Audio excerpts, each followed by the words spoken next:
그게 뭔데 씹더가 매년 해가 변화될 쯤이면 한 해를 돌아보는 행사를 합니다. 이 대표적인 예로 예능엔 연예대상, 드라마엔 연기대상, 게임엔 고티 등 다양한 방식으로 우리는 한 해를 돌아보게 되죠. 그렇다면 생명과학에도 이런 기념하는 것들이 있을까요? 이번 시간을 통해 생명과학에서는 무엇을 어떻게 기념하는지에 대해 알아보도록 합시다. 피콜라. 혹시나 노벨상을 생각하고 오셨다면 아쉽게도 비슷한 정답이었습니다. 왜냐하면 노벨상은 한 해를 정리하기보다는 그 해까지 과거를 돌아봤을 때 인류에게 기여한 것이 뭔지에 대해 돌아보는 시상식이기 때문이죠. 즉, 한 해를 돌아보기엔 너무 긴 기간인 것입니다. 그래서 오늘은 매년 초 3대 과학저널 중 하나인 네이처에서 발표하는 메소드 오브 더 이어, 한국어로는 올해의 기술에 대해 알아보도록 합시다. 이름에서 알 수 있듯이 메소드 오브 이어는 과학 내용에 대해 다루는 것이 아닌 실험 기법에 초점을 두는데요. 즉, 그 해의 트렌드를 이끌었으며 과학 발전에 이바지한 기법을 선정하게 됩니다. 이쯤 되면 이런 생각이 떠오르시게 될 겁니다. 그렇다면 수상자는 돈을 얼마나 받을까인 거죠. 아쉽게도 이 올해의 기술은 상을 준다기보다는 이 한 해를 돌아보는 것에 초점이 있기 때문에 수상자도 없고 상금도 없이 네이처 저널에만 게시가 됩니다. 야, 에이 별거 없네 라는 생각이 들겠지만 막상 그렇지만은 않습니다. 네이처의 본인이 선도한 기술이 이 올해의 기술로 선정된다는 것은 마치 엄청난 유명인이 공식 석상에서 자신을 언급해준 것처럼 어깨뽕이 올라가는 효과가 있습니다.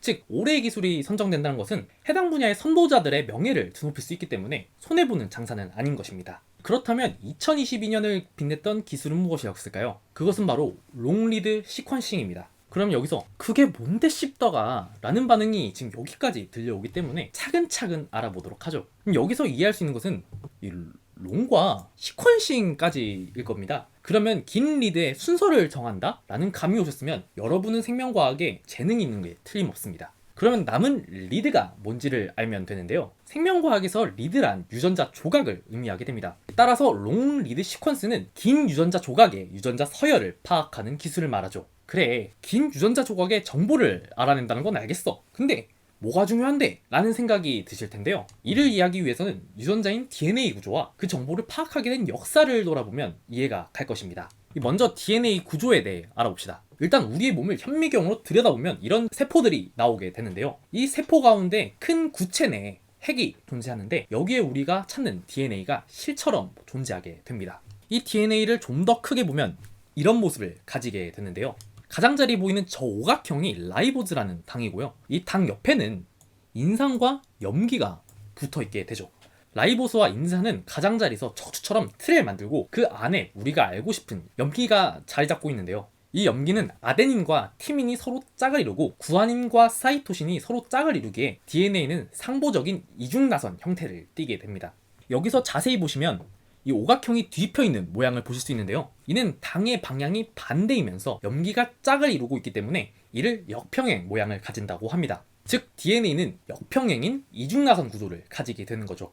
이 몸속의 긴 DNA는 생명체의 전반적인 상황을 보고받고 유전자를 발현시키게 하는 설계도이자 컨트롤 타워입니다. 지금까지 DNA 구조와 기능에 대해 간략히 알아보았고, 지금부턴 DNA 염기 서열을 어떻게 알아내고자 했는지에 대해 역사를 알아봅시다. 1950년대 유전 물질이 DNA임을 밝혀내고 그 구조가 밝혀지자 이제 과학자들은 어떻게 DNA의 유전 정보를 파악할지에 대한 초점이 쏠렸습니다. 이로부터 20년이 지난 1977년 프레드릭 생어라는 과학자가 DNA 염기 서열을 파악할 방법을 제시하게 되는데요. 그것은 바로 DNA가 복제되는 과정을 활용하여 염기 서열을 분석하는 것입니다. 그러면 우리의 질문은 DNA는 어떻게 복제되는데? 입니다. 이 DNA가 복제되기 위해서는 여러 가지 도구들이 필요합니다. 먼저 복사할 원본 DNA와 이 DNA를 어디서부터 복제할지를 정해주는 프라이머, 그리고 프라이머가 붙은 지점부터 끝까지 DNA를 복제시켜주는 DNA 중합효소, 마지막으로 DNA의 재료인 DNTP가 있죠. 여기서 DNTP는 라이보즈에 인산이 3개가 달려있고 염기에 아데닌, 구아닌, 사이토신, 티민 중 한 가지가 달려있는 것을 모두 DNTP라고 부릅니다. 그럼 이제 이 도구들을 가지고 이제 DNA를 복제를 해봅시다. 먼저 이 DNA에 열을 가하게 되면 이중나선이 풀리게 되면서 DNA는 이런 단일나선 형태를 가지게 되는데요. 이때 서서히 온도를 낮추면 이 작은 프라이머가 달라붙어 DNA와 상보적으로 결합하게 되죠. 그 다음 DNA 중합효소가 프라이머가 붙은 DNA를 인식하고 DNA를 따라가며 복제를 시작하게 되고 그 재료로 DNTP가 사용이 됩니다. 이 과정을 반복하게 되면 우리가 코로나 덕분에 알게 된 PCR 기법이 됩니다. 다시 돌아와서 생어는 DNA가 합성될 때 사용되는 부품을 불량품으로 주면 DNA 염기 서열을 알 수 있을 것이란 생각을 하게 되는데요. 이 불량품이 이 위치에 산소가 빠진 DDNTP이며, 이 불량품을 주게 되면 이 불량품까지만 DNA 합성이 되는데 사용되고, 그 다음으로 올 염기를 붙이지 못해 그대로 DNA 복제가 끝나게 됩니다. 그러고서 복제가 멈춘 DNA를 모아 길이를 재보면 해당 위치에 존재하는 DNA 염기 서열을 특정할 수 있는 것인데요. 이 DNA의 길이는 전기영동으로 찾을 수 있습니다. 이 전기영동의 원리를 간단하게 설명하면, 같은 전하가 마주치면 밀어내는 특성을 이용하여 DNA의 길이를 잴 수 있습니다. 이 DNA가 갖고 있는 이 인산이 마이너스 전하를 띠기 때문에 전기를 걸면 마이너스 방향이 아니라 플러스 방향으로 밀리게 되죠. 하지만 이 DNA의 크기가 크면 커질수록 움직임이 더디고 작으면 작을수록 움직임이 빨라집니다. 마치 이런 놀이터에서 덩치가 작은 친구들이 비교적 다리를 쉽게 빠지는 것처럼 작은 크기의 DNA가 더 멀리 나가는 거죠. 그래서 생어는 DDATP, DDGTP, DDTTP, DDCTP로 4번 실험하게 되면서 우리가 원하는 염기 서열을 파악할 수 있게 됩니다. 예를 들어 이 지점을 기준으로 가장 멀리 간 게 A이고, 그 다음이 C이고 C. 이 순서를 읽어보면 ATGC, TTCGG 이런 순으로 염기 서열이 진행이 된다는 것을 알 수 있죠. 이렇게 생어 시퀀싱을 통해 생物학자들은 우리가 많이 들어본 지놈 프로젝트를 실행하게 되며 인류는 유전자 지도를 파악할 수 있게 됩니다.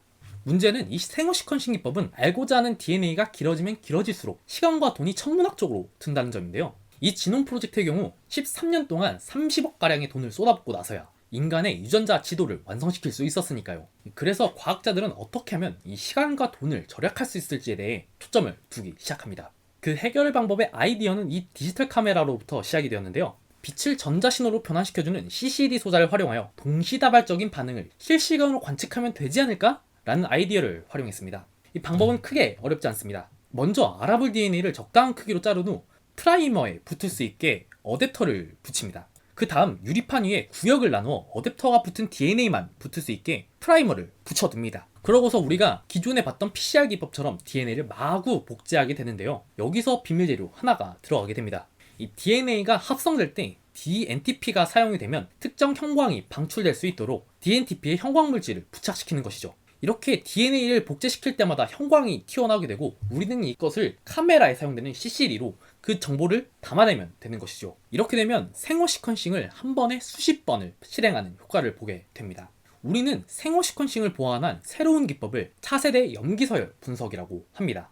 하지만 차세대 염기서열 분석도 완벽하지만은 않습니다. 우선 1세대 분석법인 생어 시퀀싱에 비해 정확도가 다소 떨어지기 때문에 동일한 실험을 반복해야 정확도가 높아진다는 것입니다. 왜냐하면 생어 분석법은 DNA가 만들어진 결과를 보는 것이지만 NGS의 경우 DNA가 합성되는 과정을 포착하기 때문에 정확도가 상대적으로 떨어지는 것이죠. 또한 잘려진 DNA 서열들을 활용하여 원래의 긴 DNA 서열로 만드는 유전체 서열 조립 과정에서 생어 시퀀싱에 비해 짧은 길이를 분석하는 NGS는 다소 불리할 수 있습니다. 마치 같은 그림이지만 1000피스 퍼즐과 500피스 퍼즐이 풀리는 속도가 다른 것처럼 컴퓨터 알고리즘이 원래의 DNA를 만들어가는 과정에서 알고리즘적으로 시간이 더 소요가 되는 것이죠. 또한 반복되는 염기 서열이 원본에 있는 경우 해당 서열이 생략되거나 더 있는 것처럼 서열이 조립되기 때문에 더 큰 피스의 퍼즐을 만들 수 있으면 좋겠다라는 생각을 하게 됩니다. 그래서 등장한 기술이 3세대 염기 서열 분석법인 롱리드 시퀀싱입니다. 3세대 염기 서열 분석은 크게 두 가지 방식으로 나뉩니다. 하나는 2세대 분석법과 비슷하게 DNA 복제 중에 형광을 감지하여 서열을 파악하는 방식과, 다른 하나는 염기가 가지는 미세한 전자기력을 감지하여 염기 서열을 파악하는 방식이 있죠. 이 3세대 기술이 나올 시절만 하더라도 이 정확도가 높은 편은 아니었지만, 이 기술이 최적화된 오늘날에는 여러 분야의 연구들의 어둠을 밝힐 수 있었습니다. 우선 이 생명체의 설계도인 유전체지도 연구에서 많은 빛을 발했는데요. 이 2세대 염기서열 분석법에선 정확히 밝혀내지 못했던 영역을 밝혀낼 수 있었죠. 마치 1000피스 퍼즐에 몇 조각이 더 들어있거나 빠져있어서 완전한 그림을 볼 수 없었던 영역을 500피스 퍼즐이 대신하여 그 자리의 모습을 밝혀낼 수 있는 것처럼 말이죠. 그래서 척추동물의 유전자 지도를 완성하고자 하는 척추동물 지놈 프로젝트가 진행되고 있고, 또한 2003년에 끝났던 지놈 프로젝트를 보완하기 위해 인간의 염색체에 처음부터 끝까지 분석해보자 하는 텔로미어 투 텔로미어라는 프로젝트가 진행되고 있습니다. 또한 미세한 화학적 차이를 감지가 가능한 3세대 염기서열 분석법은 사람이 살아가면서 유전자의 성향이 달라지는 후성 유전학을 연구하기에 용이한 기술이 되었는데요. 여러 환경에 변화된 DNA가 3세대 염기서열 분석을 통해 감지되어 다양한 후성 유전학의 발전 가능성을 제시했습니다. 마지막으로 DNA를 통해 만들어지는 RNA는 세포 내 무슨 활동이 벌어졌는지를 관찰할 수 있는 중요한 척도인데요. 이 이전까지만 해도 RNA를 분석하기 위해서는 이 RNA를 DNA로 변환시켜서 분석을 맡겨야 했지만 이 3세대 염기서열 분석법을 통해 RNA를 직접 분석할 수 있게 되면서 비교적 적은 노동력으로 RNA 전사체를 분석할 수 있는 가능성을 열어주었습니다. 이렇게 3세대 염기 분석법인 롱리드 시퀀싱이 2022년까지의 생명과학에 많은 발전 가능성을 제시했기 때문에 네이처가 발표하는 올해의 기술이라는 명예를 얻을 수 있었습니다. 지금까지 2022년을 대표한 롱리드 시퀀싱에 대해 알아봤습니다. 이번 영상을 통해 생명과학의 트렌드를 이끄는 실험 기법들과 좀 친숙해지었길 바라며 오는 2023년도도 생명과학이 어디까지 발전될지에 대한 기대를 해보며 저는 다음 이 시간에 좀 더 흥미롭고 다양한 생명과학 주제로 찾아뵙겠습니다. 시청해주셔서 감사합니다.